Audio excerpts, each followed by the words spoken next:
Hey, hey, hey. Hey, what's up? Thanks for joining. If you're joining us live, if you're joining us via podcast or replay, welcome, welcome, welcome. We're going to give a few minutes for people to join. Tonight we're going to be discussing how to create a happy home or a happy marriage. Happy home, happy marriage.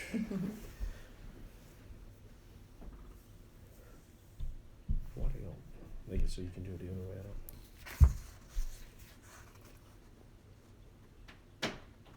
Hello. Hello. Wonder if we can do. Selfie. Oh no, that's something else.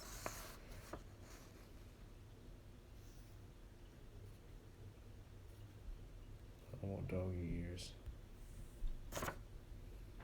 Oh, you got glasses. Can I be cool? Oh, I got. Ooh, I took them from you. Whoa. I like aviators. Lean back. Just tilt your head back. What does that do? Oh, you changes changed it. your glasses. I want my glasses back. Tilt your head back. That's your style. I love red glasses. Are they seeing this? Or is it just us? I think they see it. I don't know. I thought I was supposed to have like 2 people. I flipped them over on the. Oh, I like those. Those are cute. Vacation glasses. Red. I love red. All right, going 3 minutes in. Should we get started or should we just keep flipping glasses? That was kind of fun. I like sunglasses. Oh no, are they going to be on the whole time? I don't know. You got. That'll be hilarious if it is. We're going live with fake sunglasses, virtual sunglasses. There we go. Okay. All right, so we played around a little bit. So Hey. This is DeVon and Danah Artis with Legacy Builder. We're going to go on and get started. Trying to give people a few moments to join. But tonight we're talking about this whole happy marriage thing that Disney has done a really good job of creating this thing called happy marriage and this dream and this storybook romance thing that everybody kind of, girls and even some guys, kind of bought into. And we're gonna spend some time tonight talking about whether or not those are real, if that's reality, or if it's just fantasy, if it's just fairy tale. Can you have a happy marriage? Yes. Okay, I agree. Yes, you can have a happy marriage, but does a happy marriage just happen? No. So that's what we're going to talk about tonight. We're going to talk about, first of all, the purpose of marriage, because before you can actually have a happy home or happy marriage, you need to understand what the purpose is of a marriage. And I like to kind of equate it to, we see something, putting something together, and we don't look at the instruction manual. We say, oh, I got this, I know how to do it, and you're halfway through, and then you have like 10 extra pieces that you shouldn't have, and it's like, oh, what do I do with that? You're not talking about me, are you? No, I'm not talking about you. All right. But we think we know what we're doing. We have good intentions. We've seen it kind of somewhere else before, so we think we have it all together, when in actuality we really don't. So that's kind of what we want to talk about tonight. So just to let you know, if some of you guys are new to us, we, again, are Legacy Builder. We're DeVon and Danah Artis. We've been married for 13 years. We have 2 lovely daughters who are 8 and 10, and we have a little girl dog too. So we have to add her in now. She's almost been with us for a year. So She's 4. And she's 4, so we love her too. And our goal for Legacy Builder is to actually do what it says, helping people build a legacy of happy homes through healthy communication, connection, and affection. Yeah, like you said before, happy marriages don't just happen. The words seem like they're very similar, but they're really 2 different things, right? So it takes a lot of work to make that happen. They can happen, but it takes a lot of work. They don't just happen magically. So we're going to get into some of that work tonight. We're going to talk about, like she said, the purpose of marriage, some of the things we've learned about the purpose of marriage, what the do's, the don'ts of marriage, and how you create the happy home, because it can happen. It can happen for you no matter where you are in a situation, no matter where your marriage is, what condition it's in right now. Tonight, it can start to get better. It can start to get better. And I mean, that's one of the big things that I've read in different books of just saying, if you're a Christian, a lot of people go into the idea of like, okay, I go to church, I'm a Christian, I love the Lord, and so that automatically means I'm going to have a strong marriage, or nothing's going to happen in my marriage, and everything is good to go. And that is really the farthest thing from the truth. We have to have, like he said, it's work. It takes work. It's going to take work. You're never going to get to a place where, okay, we've figured everything out and it's going, and we're just smooth sailing. It's never going to be like that, because as you age and change and life changes, kids grow up, kids get older, you have kids, maybe you have a sickness, anything can come about. And so then the dynamics of what was good and working for you for 10 years might actually change. So that's one big thing that we want to talk about, that it does take work, and it is a lifelong journey of learning, you and your spouse together. So let's go ahead and jump right into it, of what the purpose is of a marriage. And we capitalized it with 3 R's. So the first one is to reflect the image of Christ. And the scripture says, God created man in his own image.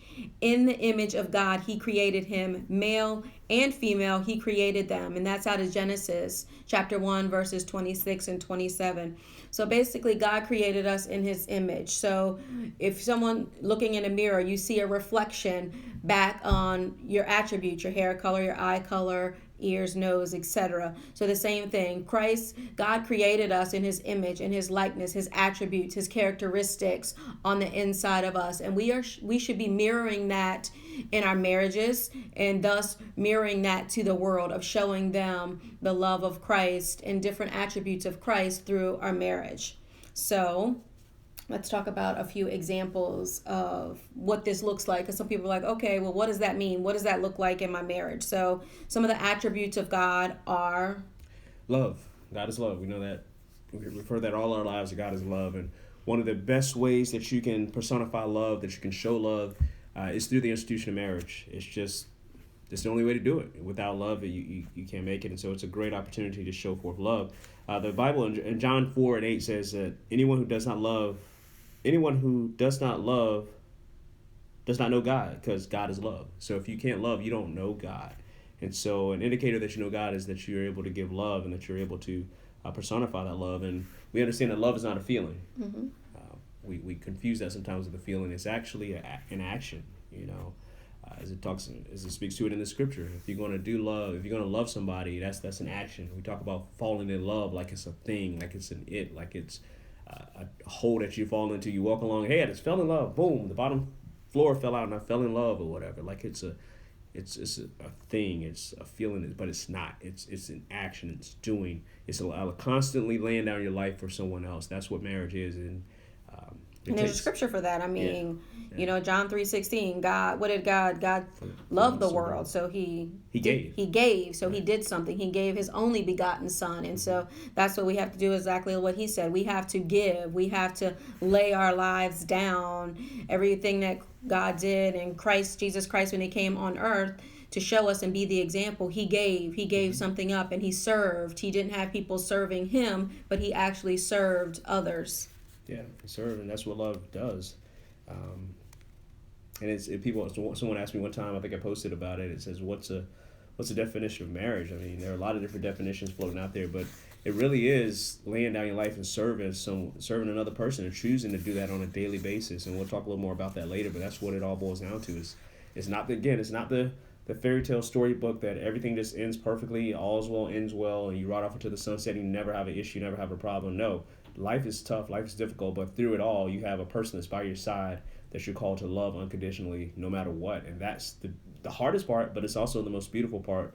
Once you get a rhythm, so to speak, once you get an operating rhythm and you figure out how to do that and what laying down your life is about, and it's not the expectation you had as a single person a lot of times that it's going to be this, it's going to be that. It's totally different. But once you get on the other side of that, you get some years under your belt, so to speak, it becomes a place where a happy marriage can thrive. And so we want to understand the purpose that God created, it to be a place of love. And so he also created it to be a place of mercy, merciful. That's a characteristic of God, right? God is merciful.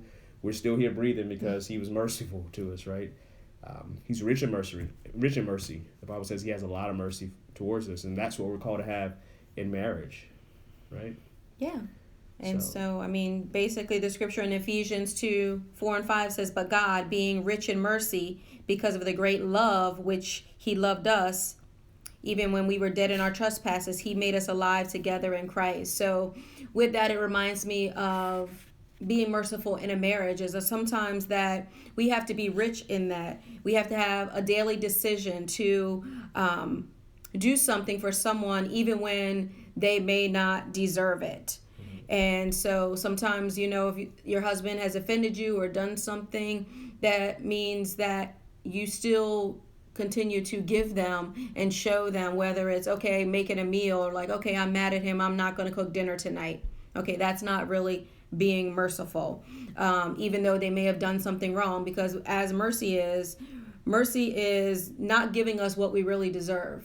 So when you're able to do something for someone else, even though they really don't deserve it, that's being merciful, and you're reflecting God in that and in your marriage. Yeah, that's at the core of marriage. Like you said, my definition of marriage is a daily decision by two imperfect people to love and forgive someone unconditionally. And it's something you have to do daily. It's not easy. It's hard. It can seem like it's the hardest thing you've ever had to do. We've been there. We've been through that. Sometimes you just want to be mad. Sometimes you just want to be right. But you have to, if it's going to work, if you're going to find that place of happiness in your marriage, you got to plow through that, and you've got to get through it, and you've got to extend that mercy. And honestly, you can't do it on your own strength, right? It really takes the act of God to really. I mean, we've been through difficult times with showing mercy, and it's very, very hard. I mean, in difficult situations, and people have been in difficult situations, whether it's been betrayal or some sort of offense that's bad. You could have walked out, or said, okay, I'm done and over with, if you've had any type of adultery or anything like that. But when you're showing mercy and saying, okay, you deserve for me to leave, you deserve for us not to be together, but you hang in there, and you, with the strength of God, are able to forgive that person and work through that and build that trust again. That's showing mercy, and that's also showing an attribute of God. Yeah, and with that, also, we talk about mercy. We also want to talk about grace as grace. God gives us grace. And another way that marriage reflects God is through grace. Giving that person something different when they could have deserved something bad, but you go out of your way to do something different. I equate that to when a spouse is upset by something that you've done, and you choose to give them a dessert, their favorite dessert. You choose to go out and give them a back rub or something when they don't deserve it, when they've just been a jerk to you or whatever. You choose to do that. That's grace. That's what God does. God gives us breath in our lungs. He gives us peace. He gives us joy. All these things that we get, because even though we're messed up, even though we blow it on a regular basis, He still gives us that. And so that's something that we're called to do in marriage and building. And again, that foundation for a happy marriage, it begins by extending grace to the other person that you're in this covenant relationship with, that reflects God and reflects His image. Right. So the second purpose of marriage, the first one we just talked about, is reflecting the image of Christ. The second one is relating. And so this goes back to, it is not good for man to be alone. I will make him a helper suitable for him. And that's out of Genesis 2:18. And basically the definition of relating is to show a connection between the two. So this is the aspect of companionship, a relationship, a friendship. So the purpose of marriage is to have that companion, so you don't have to be alone, to be able to share life together and do things together. You actually need each other, because it says, it's not good for you to be alone. I'm going to make a helper suitable. Now, and suitable doesn't mean the same, or that you agree, or, a lot of times we find out most good couples are like kind of the opposite attract thing. We kind of balance each other out, where, I can get kind of high strung, or he can be like, okay, babe, chill. It's not that serious. Calm down.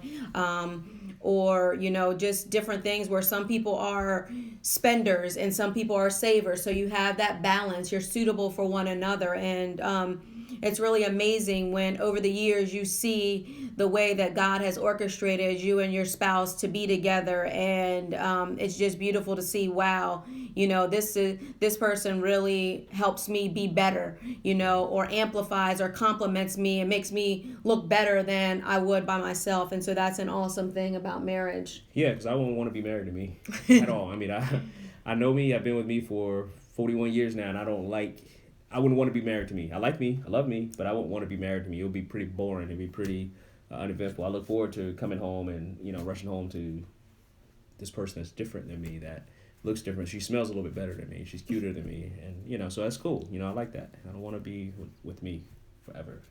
That's why you get married, to be with somebody different. I understand why people get so bent out of shape about marriage. The whole point of marriage is to be with somebody other than yourself. If you wanted to be by yourself, stay by yourself, Mm-hmm. So you want to marry somebody that's different, and I think God sets that up. I think God makes opposites attract, even as far as our personalities, which are totally different. Mm-hmm. And we see the world have different histories. So I think that's God set up. I don't think I've met too many people over the years who have been the same and seen the world exactly the same. I mean, we have agreement. We agree on a lot of things, but right. We're fundamentally different people. People know us, and our personas and our reputations are different. But it is real that we like a lot of the same foods, and we don't like a lot of the same foods. So I think that's kind of weird, but that's cool.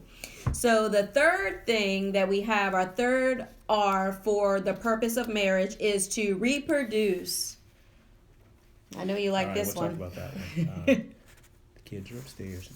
Oh yeah, so we're talking about God called us to be fruitful and multiply. It's part of the thing that He put us for. Part of the purpose is doing the earth, reproducing, helping mankind go on. Creating godly offspring is another thing that He wants. So in other words, part of the thing that God wants out of marriage is a godly offspring. He wants to be able to have other people that forever will love Him and relate with Him, because not only do we need relation because we're made in God's image, He wants relation too. And so in order for Him to have relation, for it to go on, He wants us to make more people. He wants, from the time that Adam and Eve were made, He wanted us to continue that legacy that we're talking about here tonight and creating people to relate to. So that's part of the cause of marriage, is part of the reason for marriage is to help create godly offspring. Okay, so reproducing is part of it. Be fruitful, right? Be fruitful. And I mean, the main thing is, like you said, godly offspring is actually creating the values, the things that we talked mm-hmm. about, the attributes of Christ, showing them to your children and training them up in the way that they should go, so that they too can reproduce this same thing in the earth. Mm-hmm. And that's part of what our whole point, our whole purpose is legacy building. That's speaking to that legacy being built. It takes a lot of work, a lot of effort to raise your kids, mm-hmm. to reproduce God in them, to teach them to read the Word, to teach them to pray, to teach them to develop their faith. It's been not always an easy thing, mm-hmm. It's been difficult. There's times where we just want to go to sleep, we just want to put them to bed, but we try our best to do our devotions with our kids and make sure that they understand when life happens, when they face their challenges, that we spend extra time with them and say, hey, what does your Word say? What did we teach you in Sunday? What did you learn in Sunday school? And referring them back to the Word, and that reproduces God in them as we do that. So it's not always easy, but it's part of the point of marriage, right? Okay. All right, so we've set that kind of level set, so we all know what the purpose is of marriage, and we have it summarized in 3 R's. It's reflect, mm-hmm. which are reflecting the image of Christ and His attributes. Number 2 is relating, and actually having companionship and being able to have someone to walk this earth with and be together. And the third is to reproduce a godly offspring. So now everybody wants to know the fun stuff. So, okay, now I understand the purpose of the marriage. So how do I get to this happy marriage? That's what I'm waiting for. I'm tired of being upset. I'm tired of going to bed lonely, even though someone's in the same bed with me. I'm just frustrated. I'm ready to throw in the towel. I've tried and nothing's working. So that's why I'm here. I need you to tell me, how do I create a happy home? All right. Well, one of the first things you have to do, if you're in that situation like you just mentioned, there's some stuff going on, unforgiveness, whatever, you have to start with repenting. You have to do the work of asking for forgiveness, and be intentional about, changing, because the definition of repenting is not just saying I'm sorry. It's saying I'm sorry, but it's, in addition to that, it's a step further. It's saying I'm sorry with the intention of I'm going to change. I own my part of hurting you, or vice versa, or whatever the case may be, but I'm also going to do the work, because it does take work, marriage does take work. Do the work of trying to get better and trying to change the way that I've acted or change a certain behavior or pattern that a spouse may have brought to me. There have been times when spouse has brought me something and I didn't know it bothered her, and I had to repent and say I'm sorry. And not only that, but I had to go the extra mile and try to change. And now change doesn't happen overnight. We have to go back to the grace part. You have to give a person grace to give them a chance to change. Because if you've been doing something wrong for a long time or a destructive pattern, you got to give a person a chance to change, right? Right. And I mean, even go so far as saying repent as well, of just even if you may be married in a different perspective or you didn't understand these purposes. I've talked to several people in the past couple of days that said, I really didn't even understand the whole dynamic of why God created marriage. I got married because we had lived together for 5 or 6 years so long, and my mom was like, y'all need to just get married. And so basically that's the reason why they got married. I've heard other people just saying that's supposed to be the right thing to do, and so we didn't want to sin in this area, so we just got married, and there was no real intentionality or understanding the purpose or even understanding one another. So that as well is okay. God, I repent now.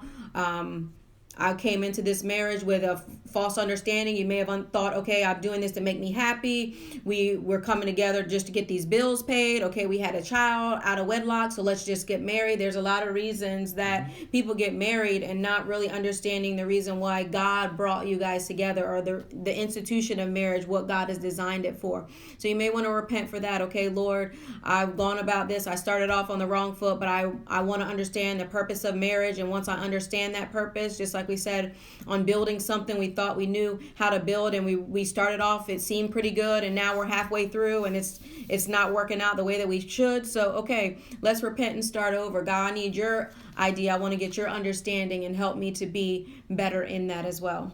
Yeah, and so it's good to have that change of course. You have to change your mindset once you find out these things, once you find out more of the purpose, because God created marriage. He's the creator of it, and so the purpose comes from him, and we can have all these ideologies and things that we go into it with, and some of them are good, some of them are bad, but when it comes down to it, we got to go back to the person, I almost say guy, the person that created it, and that was God. And so we have to look at the instruction manual, as you used that analogy earlier. We got to look back at who created marriage and what does he have to say about it, and that's what we have to go back to. And so you're right, we do have to say, all right, let me take a step back, let's do a course correction here. So how can a person, have a successful marriage without God? That's the point. How do we do that? It's really hard. And in our own strength, we're going to fail, because again, we have these ideologies. We go into marriage thinking that it's all about me, that I want to be happy. I don't want to be lonely anymore. I want to be happy. And we mentioned in a previous live, I think, a previous post, that your happiness, your personal happiness, is a poor reason to get married. It's a poor reason. Now, that's different than having a happy marriage and working towards that, because the marriage speaks to partnership. But if you go into it with if I went into it with my happiness being at the forefront of everything, then I'm going to struggle really bad. At the time when I got married at 27 years old, I told God, I said, God, I want to serve somebody else. And that's kind of where you have to come into that vein. You have to grow into that. Now, you may have gotten married for that happiness and realizing that your personal happiness ain't happening, so what do I do now? So that's what we'll help you work through right now, is figuring that part out. Okay, because you can have a happy marriage. There's a difference between just being another person, her being responsible for my happiness, and us having a happy marriage and building a legacy and building a happy marriage together. There's a fundamental difference, right? Right. Okay. And I mean, the other thing too is I want to encourage you that you don't necessarily have to come from a happy marriage or a happy relationship or a happy family. I mean, we are living testaments of our lives, what we came from. We both came from single mothers, both came from broken homes. Our relationships are, a little bit different. He was raised by his aunt pretty much, and, you did see your stepdad or your dad that adopted you. I mean, he pretty much abused your mom physically. Abused my mom. And so, I saw different surrogates, some of them good, some of them bad. Everybody's got good and bad qualities growing up. So I didn't have a consistent male role model at all by any stretch of the imagination. Right. And for me, I mean, my parents didn't get married. My mom did remarry, and my stepdad, he actually adopted me. I don't call him my stepdad, but my dad adopted me. And their relationship, they're still together. But when we were growing up, I mean, there was no what I would say love there.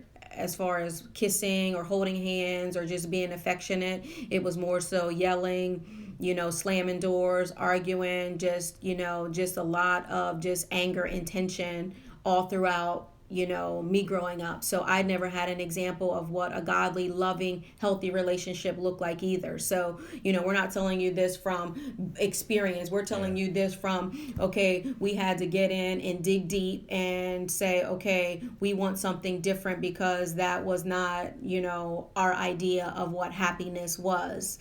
It's kind of like, okay, we're together, we're surviving, and, death till us part, but okay, we're miserable throughout the whole thing. And we don't want anyone to be like that. It's just not a good look. Yeah, because what we decided to do was be really intentional about it. To be quite honest, we decided that, okay, we have had a jacked up upbringing. We don't know what we're doing in this thing called marriage. So why don't we get a little intentional? Why don't we read a book? And that's what we did. The first year of our marriage, we poured ourselves into gifts that were given to us, a book called Covenant Marriage by Dr. Gary Chapman, and we both had a copy of that. Yep. And so we would take that and pack it into our suitcase, not suitcase, what do you call the thing you take to work? Briefcase, your laptop bag, or whatever it was that we take to work. And so we would, on our lunch break, we would read a chapter out of that book, and we committed to that first year of our marriage to getting through that book for the first few months. And we did that, and every night, I think, or every week, we would take a chapter that we went through, and we would talk about that. And at night, that was our bedtime talk. This was before we had devices and all that fun stuff. Kids. Kids, and, we didn't have cell phones that you could get on the internet with back then. And so we read books more so than anything else. We talked about those things. We worked through some of the stuff, and we were intentional because we knew we didn't have it, and so we had to surround ourselves with people who were successful in that, and because we wanted different. We didn't just say it. We wanted something different, and we were willing to put in the sweat equity to get that. Right. We're going to put in the hard work. That's what we committed to doing. So another book that is really powerful and good in a marriage is The 5 Love Languages. So that's another book if you're looking for a book and, okay, what can I read? What can I do? The 5 Love Languages is amazing. I mean, pretty much every time, we don't really have arguments like we did in the beginning.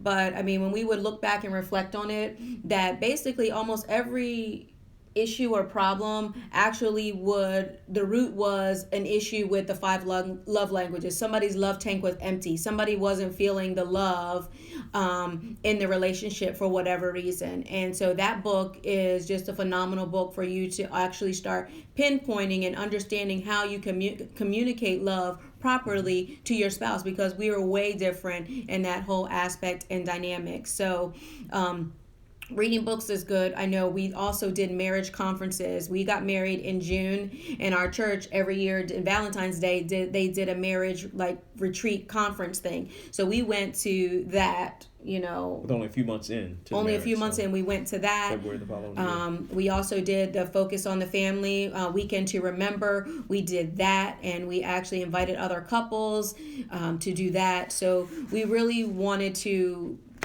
do things, they be around people to learn as much as we could about a relationship, how to have a healthy relationship, and what to do, because we knew with the tools that we had, which was what we learned and how we were brought up, it wasn't going to work, it wasn't going to last. And so we really did that. And we know a lot of people, and we encourage people, don't wait until you're on a lifeline and 1 foot out the door, or you're just ready to throw in the towel to read a book, to go to counseling, or to go to a marriage retreat. While you're in a healthy state, go to those things. You can learn, you can reconnect, and you can just really reestablish things in your relationship and refocus, because life is busy. There's a lot of things going on with kids, with your job, that everybody, even in your own personal devotions with Christ, sometimes you can start the float or the drift, as they say, and it can happen with marriage easily. And those are the times when the enemy sneaks in. He's cunning. He sneaks in on those times when you're on autopilot, or you're thinking you're just going on doing everything, and he comes in, and can really wreak havoc in your relationship. So a marriage conference once a year,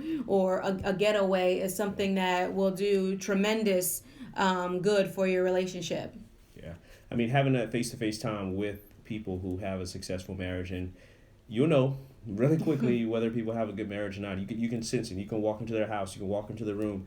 I remember there was a particular family member that we had.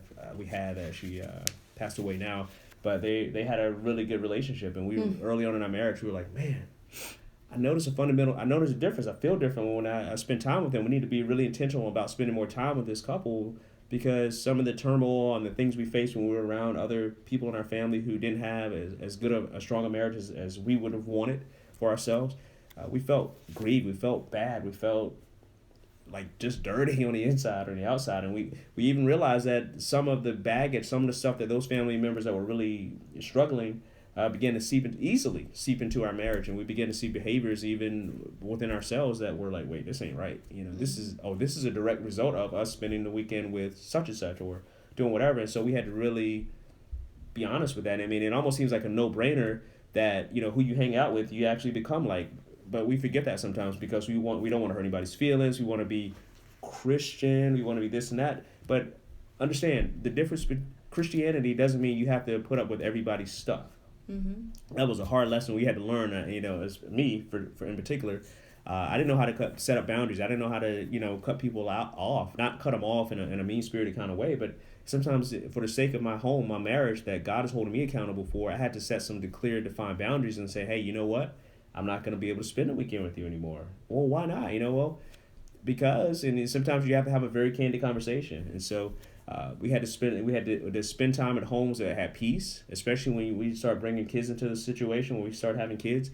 We're responsible to God for those kids and who we expose those kids to. If you're cussing and slamming doors and doing all this stuff, guess what? That's not the legacy we want to reproduce in our kids, and so we have to answer for that. So guess what? We're not spending the weekend at your house. I apologize.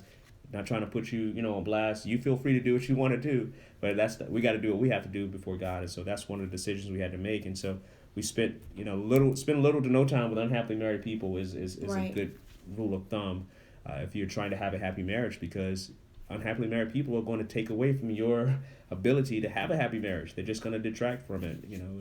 People can argue back and forth about it, but the reality is that's what happens. Mm-hmm. So there's even I think scriptures for that. In Proverbs talks about hanging out with the wrong crowd and what that does to you and how it takes you down the road. So.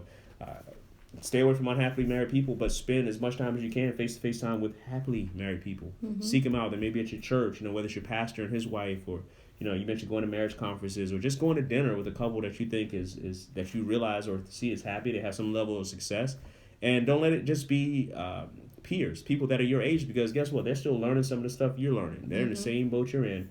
If you can find some of those gray-haired folks who got a little more seasoning, hang out with those people, spend some time with them because they know some stuff. And guess what? When you need to get a prayer through, when you're struggling, I don't want the person that's been married 3 years necessarily.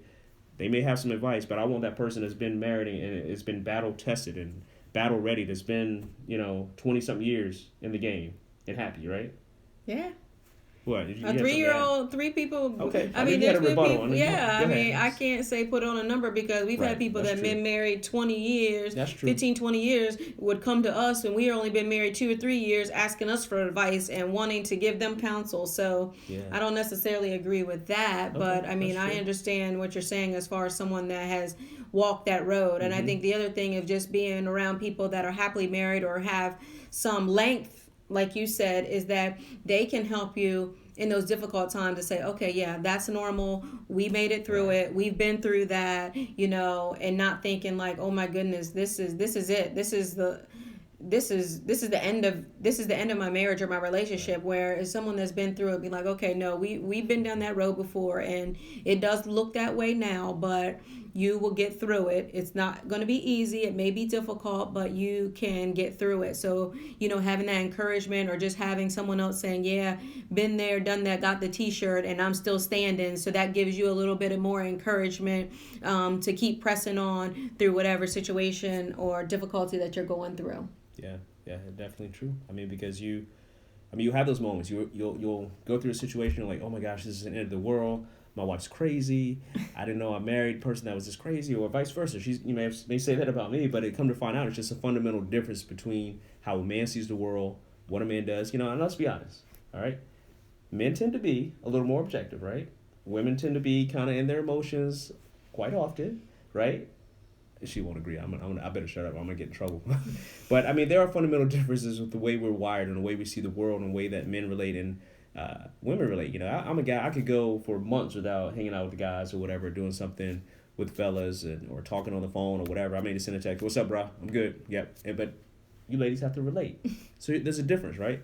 I may think that's crazy, and at the first sign of that, I may think, oh, what's going on? My wife's going crazy. All she was just on the phone with a girlfriend all the time. But that's how women are. I had to learn. That's how women are. That's how men are. Well, what's wrong with him? He's a hermit. He doesn't want to talk to anybody. He's always he's not. He has no emotions. He has no feelings. I have emotions. I have feelings. I just express them differently. I internalize them, right? So these are the differences that if you don't have somebody to bounce this kind of stuff off of, you may think the other person's crazy. So it's good to have sane folks with healthy marriages in your family, whether they've been married 3 years or 20 years, right? Right. All right. So we're talking about now. This is DeVon and Danah Artis with Legacy Builder. We are 13 years, almost 14 years in the game of this thing called marriage, and so we have 2 daughters, 8-year-old and 10-year-old, and we have a little dog. Who's a female dog. She is 4 years old, and so that's our family. That's our story. We've made some successful decisions in our marriage. We made some not so successful decisions in our marriage, but we're standing through it all. We're working through it all. And so we're trying to use what we've learned and what God has shown us to help others who may be out there who are married and are needing some help and needing exactly what we're talking about here tonight. And that's keys on how to have a happy marriage. And so we're talking about being intentional about having a happy marriage, seeking out happily married people. The other thing you want to do with being intentional is what? Showing appreciation. So I talked about and alluded to it before with the 5 Love Languages book, but speak the love language of your spouse. And if you've ever read that book, you know that 9 times out of 10, the love language that you have, the way that you like to receive love, is the same way that you give love, but that's probably not the way that your spouse receives it or gives love. So what that does is that you have to actively work on that and show them in a way that they can receive it. So you have to be intentional of showing appreciation to your spouse, even for the little things, which may seem like a bother or a chore or like, oh, they should just do that anyway. It really is something that can bring happiness into your marriage. Because it's serving. It's all about serving. And serving is not easy. When you got a waitress walks in and she's got a table with 20 people at that table, a big party, and she's like, oh my goodness, am I going to be able to make this? Serving, but she still puts on that customer service friendly smile, that customer friendly smile. That's what you have to do in marriage sometimes. You got to really serve the other person. That's what it's all about. This whole thing about love languages is about doing for the other person. That's why God hooks you up with somebody who's totally different, who has a different love language. So the other way of being intentional is being intentional about touching each other every day. Like that?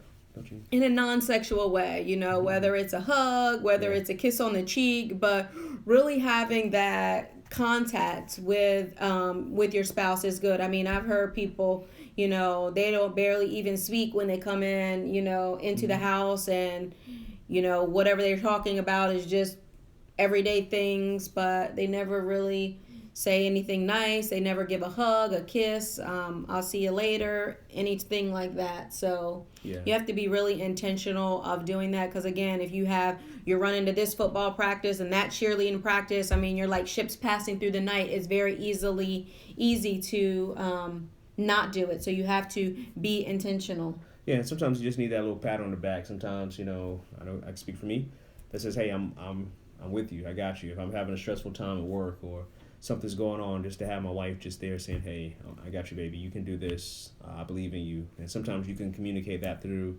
a touch, a physical touch, a hand on the back, holding a hand, and you're going for a walk in the neighborhood. Sometimes that's all you need, and being able to show that helps a person out a great deal. And so that's part of being intentional about a happy marriage. And it may not come naturally for you. You may feel like, I don't want to touch anybody, especially if you're in the early stages of motherhood, where you've got a baby that's connected to you all day long, or if you're nursing and that type of thing. The last thing you want is physical touch or having to give physical touch to anybody else. And you walk through that. And so the husband has to give space for the wife to do that. And vice versa, though, the wife has a responsibility to kind of help facilitate that and still extend herself a bit to her husband, because he does need that as well. And it's all about balance. It's all about understanding, right? So we're going to talk about that here in a little bit. That understanding is important. And so another way that you can show appreciation is through date nights. or date weekends, weekend getaways, right? Right. So this is something that you need to be intentional about, because again, this can go by the wayside really quickly. But having those date nights, they could be a date night out. It could be a date night in. If you have the infants and you don't have anybody that you trust to watch them, put that baby to bed and do something downstairs, whether it's a Netflix and chill, what have you, but actually be intentional about going on a date, and also being intentional about getting away. At a certain, like actually an overnight, some sort of getaway is really, really, really important to do that, and really helpful to your marriage. Yeah. And that's regardless of how many kids you have. Whether you have one kid or 3 kids, people think, well, if I got one kid, I can just... No, if you have any kids, you need to make sure that you take time out to be mommy and daddy, to be adults, and to have adult conversations without interruptions at dinner time. You don't understand... if you haven't had a date night, you take for granted having a conversation without interruption. And so that can cause a lot of stress in a marriage. That can cause a lot of unhappiness or uneasiness and tension. And you may not be able to put your finger on it. Look back and say, well, when was the last time we had a date night? And if it's been a while, if it's been more than a month, yes. See, we're together on that. That's a problem. You should be having date nights at least once a month on a minimum. I know people that have them on a weekly basis. Right. We can't... It's hard to facilitate that for us at this stage of life right now, but it can be done. There have been times where we've had it. There have been times where we've gone out 2 times in a week, actually, just because, a family member came to town and deuces, we're out. We just quickly, we're gone, And sometimes without warning, we just kind of say, hey, wait a minute, we got a babysitter. Let's just go grab something to eat by ourselves. And so that works, and not that we don't love our kids. That doesn't mean we don't love our kids. And sometimes... This is loving your kids, of having your parents love one another, being healthy, and having that time away. So this is just as good as it is for you and your spouse as it is for your children, because it can help you reset as a parent with patience and just being frustrated and, the crying and the whining and the sleepless nights and all those things. Sometimes this can help you reset. So I challenge you, if you have not gone on a date night with your spouse in a month or more, please, within the next 2 weeks, put it on your calendar to do something. I just challenged a friend of mine this week. She just had a baby, and he's like 4 months, and they haven't had a date night. And I was like, nope. Wrong answer. She's like, oh, well, I don't have anybody, family in town. And I was like, okay, wait a minute. So you don't have anybody at your church that you trust enough, even for 2 hours to watch your child. You don't have a friend in your sorority that you trust. And she's like then she's like, oh, yeah. Then she's like, oh, well, I don't want to be a bother. I'm like, no, stop making excuses. No, you're not going to be a bother. She's a mother. She knows. If any one of my friends call and ask me to watch their kids, 9 times out of 10, don't we say yes? Anytime our friends call us, we say yes, because we know how important it is. And, a lot of people don't have a big pool of people that they can trust their children with, and we don't either. So we understand. So if someone calls us and they need a break and they ask us what we're doing, sometimes we'll adjust our schedule and we'll be like, yeah, just bring them on. And if we were planning on going somewhere, we just bring extra kids with us. We've done it going to church or whatever. So please don't be afraid to call people that you trust with your children and ask them. They're not going to say no, because they know and understand the importance of it. So please do us a favor and do that. I would say weekly, monthly date nights is a good rule of thumb, I would say. But also having at least one time a year that you get away, just the 2 of you without the kids. We actually were blessed enough to be able to do that this past weekend, actually. We got away and spent some time with the kids. And our kids now, like I said, they're 8 and 10. And so we those first few years, we were very selective. And you got to know yourself. You got to know your situation, because you don't just leave your kid with somebody that you don't know, that you haven't checked out. Even some family members don't get the stamp of approval, so we didn't go. So you've got to be very careful. I get it, but at some point you've got to trust God and ask God to give you some people who you can trust, who are not on any type of offender registry. You got to be very careful with that type of thing. Check out your neighborhood, check out your neighbors, check out the people even family members, to make sure ain't nothing crazy going on.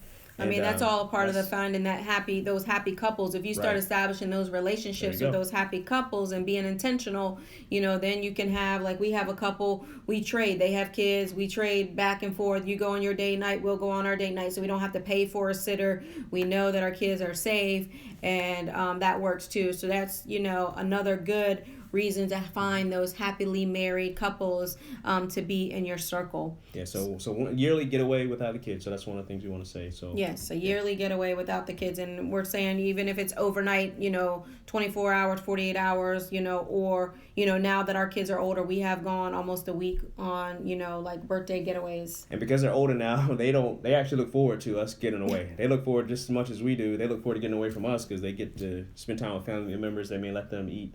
Spoil them. Candy at 9 o'clock at night or whatever, and watch TV and fun stuff that we put a lot of boundaries on, and they may give them a little more leeway. So our kids actually like it too.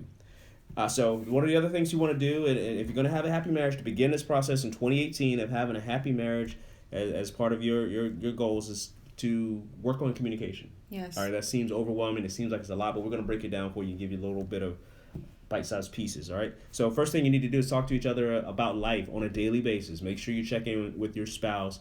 Again, we like the whole bedtime thing. Check in with your spouse. Dinner time or bedtime are two good times to really have a conversation. We do something in our family, called high and low. High-low. You talk about the high point of your day, and you talk about the low point of your day.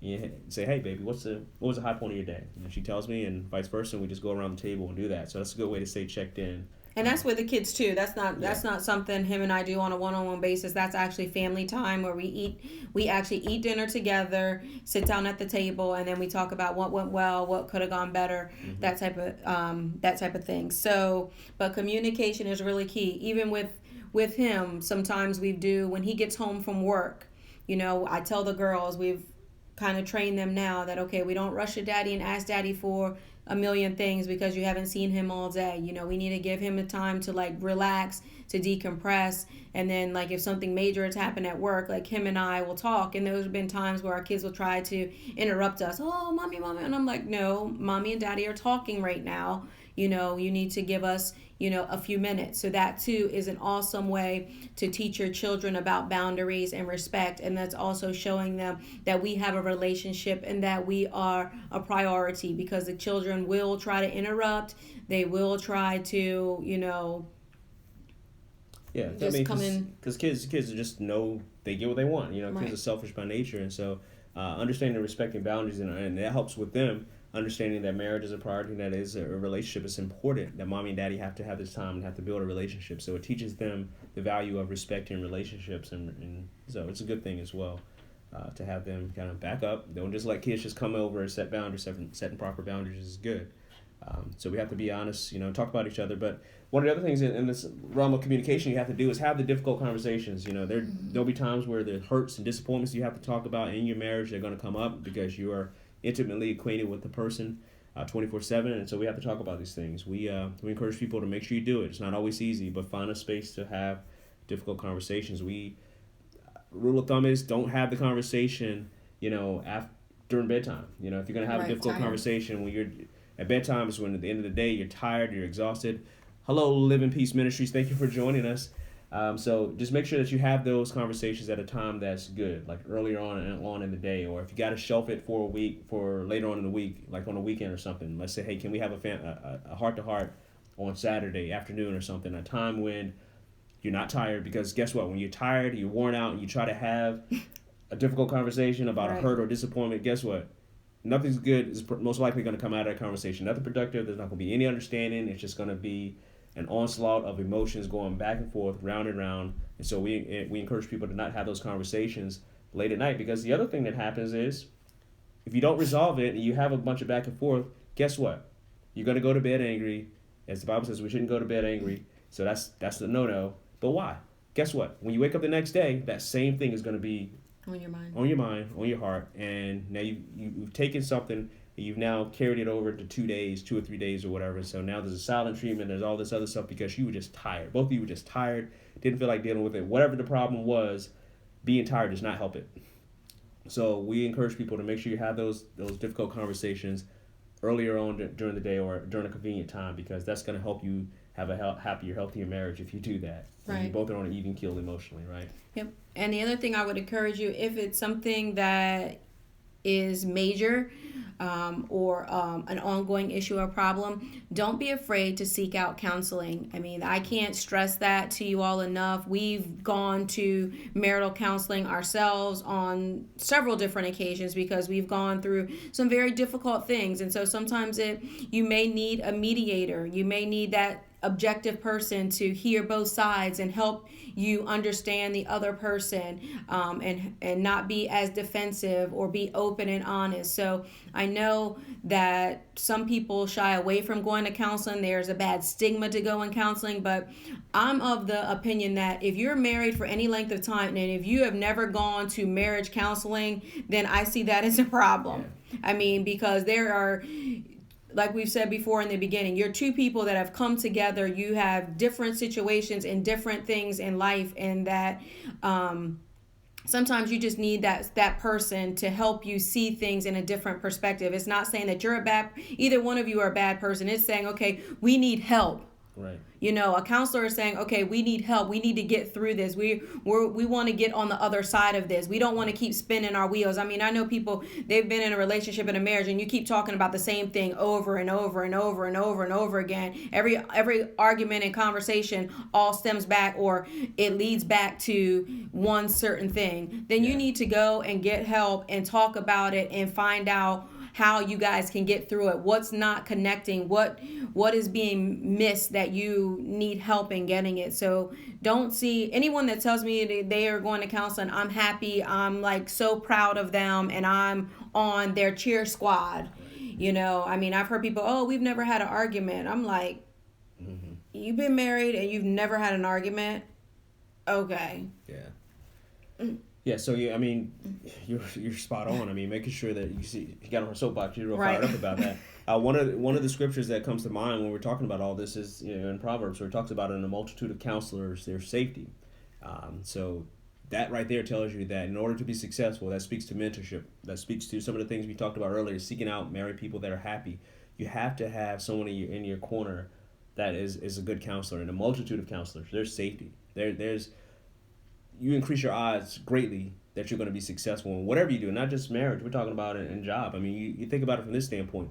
We do it in our jobs. If you want to get better at your job, you spend time with people that know how to do it. You spend time with the experts. We should do the same thing in a marriage. We should spend time with those who can help us. And when we're having a difficult time in our job, you got human resources, you got advocates that you go for in your job. We need to have them as well in marriage. Sometimes we don't do that well. Sometimes pride gets in the way, and we're like, I don't want everybody to think things are jacked up. Trust me, people already know stuff is jacked up, most likely in your relationship. It is, the more you try to hide it and this and that, it comes out. People see it, and so you might, it's better for us just to go in and own that. Part of marriage again is dying to pride, dying to self. Let go of that foolish pride and do what you need to do to make your marriage to help increase the odds that your marriage is going to be happy. Right. And even if you don't too, I mean, personally for the situation, if you try to be like, okay, I'm okay with it, that's where bitterness comes in, resentment starts to creep in, when you truly haven't forgiven that person, or you really haven't had a discussion and really been able to get some closure or move beyond that, even though you say you're okay with it. That can create bitterness and resentment and cause issues as well. Yep. And the whole point of all this is just having understanding, seeking understanding. Yes. You want to understand this person that I'm committed to love for the rest of my life. Even with all, her issues, even with all of my issues, we want understanding to be the bottom line of anything that we do, any type of communication that we're having, especially when you talk about disappointments and failures and things of that nature. I want to understand why you did that. I want to understand why you reacted that way so that I can love you better, so that I cannot make that mistake, or I can understand that your humanity, that, I had an issue growing up with this particular thing. So now I understand, and now I can love that person. Now I know how to pray for that person better. But if I don't have the conversation and I'm not around for communication, or I'm checked out, then I miss the opportunity to understand. And one of the last things, when it comes to communication, avoid destructive behaviors. That kind of goes without saying, but make sure, we're not, and everybody's human. We're going to make mistakes. We're going to slam a door every now and then. We're going to storm out. We're going to say the wrong thing. We're going to cut somebody off. But be man and woman enough to say I'm sorry, and don't make that a pattern. Destructive behaviors. Don't do that. That just breaks things down, and it keeps you away from that happy marriage that you want to have. Right. Now, before we go on, we want to make sure we got a few minutes left here. Do we have any questions? I know some folks have been in and out, and some folks still join. Do you have any questions or anything that you want to throw at us in regards to questions, or anything that we haven't shared? So the biggest thing that we're just to recap as far as the happy home, the biggest thing is really repenting for where you've gone wrong or what you haven't done, and really ready to start this thing afresh. And the other thing is just being intentional. You have to work at it. It's not something that's just going to happen. You're going to be intentional in finding relationships that are of other happy couples, being intentional in reading books, being intentional in showing appreciation to your spouse, being intentional with serving your spouse, getting away, having date nights, having one-on-one time, being intentional with your communication on an everyday basis, checking in and being understanding about that. Yeah, one of the things I want to throw out there too that we kind of, as we bring all this home, if you don't have, we mentioned earlier briefly, if we don't have God in a situation, how can you have a successful marriage? And so to that end, you want to make sure that you are communicating with God as well, together as a couple. Yes. That's one of the most powerful things you can do. That's been the glue that's held us together over the years, is that we had a prayer life together, that we spent time praying to God. You know, we spent time on our own praying. We spent time praying with one another, and making sure that happens, that you don't allow the busyness of life to crowd out your time with God, because that's how you grow. That's how intimacy is developed spiritually. You know, we talk about being one physically a lot. You know, that's easy. You know, the hard work is in becoming one spiritually and emotionally. And a lot of people fail. Their marriages fail because they don't know how to deal with those three facets of our being, because God created us to be, spirit, soul, and body. We got three parts of our being, and so coming together physically is something that we take for granted. It's easy, but doing those other two is hard. So part of that spiritual development is growing together, reading the Word, and praying together, right? So we have a question here for Mrs. Diaz. How can we, as a younger couple doing well, give advice to older couple not doing well in the church? Well, we've experienced that. I guess the question is, have they come to you and ask you for advice? Or are you seeing them struggling and you want to go and give them advice? I mean, if someone's coming to you and asking you, then by all means, share what you've learned. Give them the advice and things that you've learned, tools, books, and anything that you've learned to helped your marriage out. But I mean, the Bible talks about young in 1 Timothy, about the younger people, that, God has graced you with marriage, and, that may be your ministry to help other. So she's saying, seeing them struggle. Well, I would say first off, bathe that in prayer. Yes. As we talk about these things, bathe it in prayer. Yep, bathe it in prayer, because sometimes I've over the years, even in my singleness, when God showed me things, if people are having an issue and a struggle, it was because they needed someone to intercede for them. They needed someone to pray for them and stand in the gap for them, not necessarily go up to them and say something. So that would be the first thing I would do, is definitely pray about it, and then see if God opens the door. See if God opens the door. You're connecting in the spiritual realm. God will open up doors, and a lot of times He won't open the door if you're not praying for them. So I would encourage you to make sure you do that and see what He says and see what He does, and let Him direct you. And then if He does, like you said, like Danah said, be bold and trust that God is with you. Get your word. Read Proverbs and spend some time with Him. You don't have to preachy to Him all the time. Right. But maybe just invite Him over. Yeah. Invite Him over for dinner. Sometimes when you're in a outside of the church in a more relaxed environment, sometimes people may open up and see if they ask or inquire or anything like that. Yeah, and so be that's a good thing, but be very prayerful in that, because you can take on a lot of things into your home. Again, we talk about unhappily married people, but you want to be there, but just trust God and know that God is going to help you. But be very mindful of the boundaries and what you allow into your house and what the situations that you allow yourself to get into. But it's good. It's good that you have that heart to help someone out. So yeah, just be prayerful and look for those opportunities and trust God in that. So we want to thank you for joining us. We got a few seconds here left, and so we just want to say, hey, we're going to keep the conversation going even after the live is over. You can always contact us, direct message us, check out our things that we post, our links in the bio. So check that out, and let's keep the conversation going, and let's continue building the legacy together. That's it. You got anything? No. So I'm glad you guys took the time to spend this hour with us. Hopefully you learned something. Hopefully you are having a happy marriage or going to be on the road to having a happy marriage. So good night. Have a good night.